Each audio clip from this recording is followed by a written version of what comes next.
Hey, good morning, guys. It's Saturday morning, around 10, 11 in the morning. I've already had my breakfast, had a little quick chat with my guest for this Thursday's show, all the way from Thailand. The show's becoming really international. I'm just thinking lately I've had so many guests from all over the world. It's amazing. It's a great thing. That way, bringing you the voices of not just the USA, but also outside of the USA, and there's a big world out there. I wanted to talk a little bit about people's comments and, their concerns. I guess the food might live there. Regarding my having different relationships, and one of my friends commented on one of Jessica's posts, that people look for stability and you have to be responsible and you have to... Listen, I am the most responsible person you'll ever meet. I've never in my life not had money in the bank.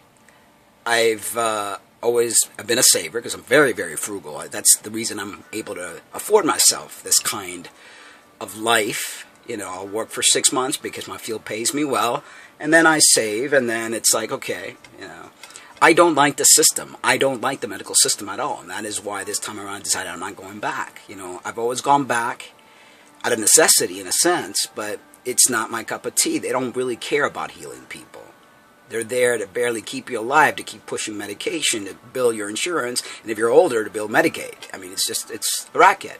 But anyway, this video is not about that. This video is basically to let people realize, do you know that before this whole agricultural civilization put people in brick houses and brick buildings and congregate us all in one specific place so they could tap on us and they could keep us enslaved, working, paying taxes, and all these crazy things that we're doing?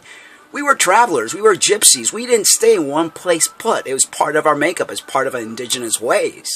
This whole new wave of life, it's all fabricated. It's not even real. It's not in our true nature.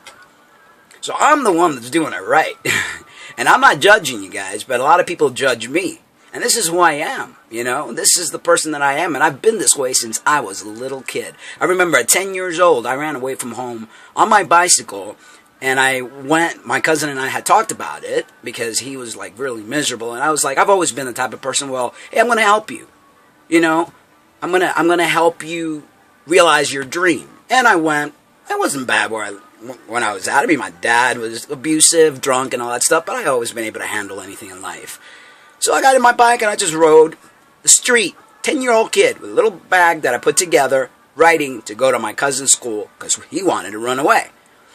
So I get there and my cousin's freaking out because he didn't think I was going to do it. So I came all the way over here. We are running away now. So, that's the moral of the story is I've been this way since I was a little kid. This is nothing new. This is who I am. I'm not unstable. I'm not irresponsible. On the contrary, I just enjoy life and enjoy making connection, living experiences. That is what we take with you, or with us. Stuff we buy, we can't take with. I'm sorry, but they don't sit there and say, okay, stuff all this stuff in their coffin or cremate it with them or her. It doesn't work that way. Not judging those that want to live their life like that. That's fine. That's you. That's, hey, whatever floats your boat. My boat isn't that. My boat is living life, having experience. I don't care about the materialistic things. You know how many times I have torn down a home, sold the stuff that I have bought, lost money because you can never sell anything for the money you bought. For instance, last time with Jessica, we had bought an entire 3-bedroom house furniture get up from Rooms to Go. No, it was City Furniture. I'm sorry, City Furniture. And I'm still paying off on that because I got it on the no interest for, I think it was 3 years or something, some stupid $30 a month payment. And we sold them. We didn't even get a third of what we paid for, what I paid for. So, but do you think I care? I don't. Money comes and goes. You can't take it with you. You know what's important? Your health. Health is the most important thing. That's what I take care of. People that are judging me, look at yourself in the mirror. And this is not directed towards Jessica. Actually, this is directed to Roberta, my friend, And I know very slight little digs. But, dude, the best time you ever looked the greatest was when I got you in shape.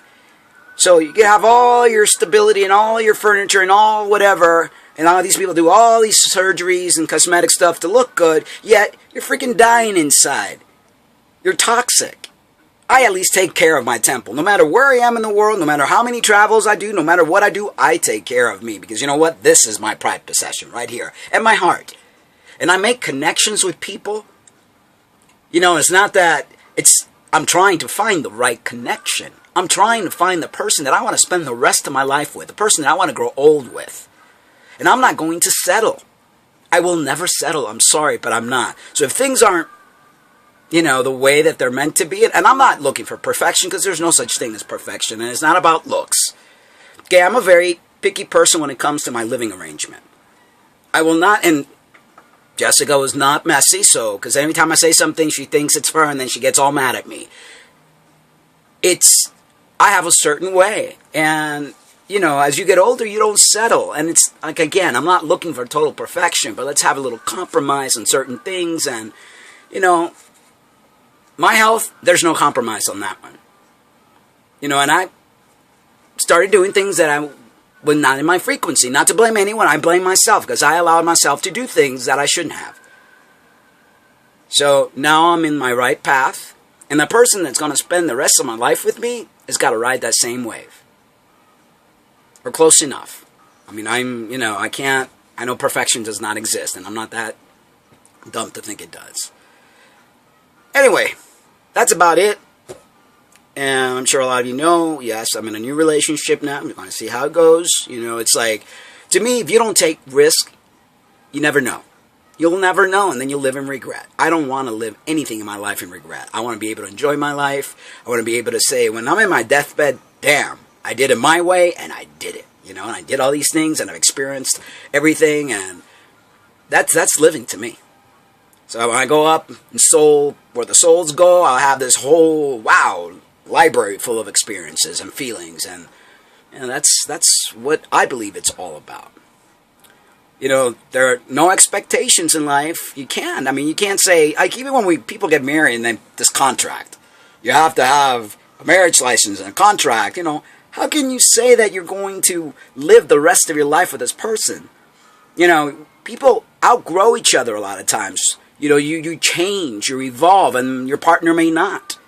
Or you get married, and let's say you never had sex before marriage, because a lot of people don't, and that's fine, I respect that. But then, when you get into bed and you're like not compatible, you know, and then you're stuck with this person for the rest of your life because you have this contract that says you're married, and God forbid you get divorced or you separate, and, you know, or how long are you supposed to wait before you go from one relationship to the other? Is there a time limit? Let's see, let's wait 2 years, no, I mean, you are creating interaction, and during this time when you're having a relationship, trust me, they're helping you and you're helping them some way or another, because relationships are there to help you grow, to help to deal with certain things inside of you. So, yeah, there might be a heartbreak, and there is, you know, people have that fear, they break my heart, but you know what?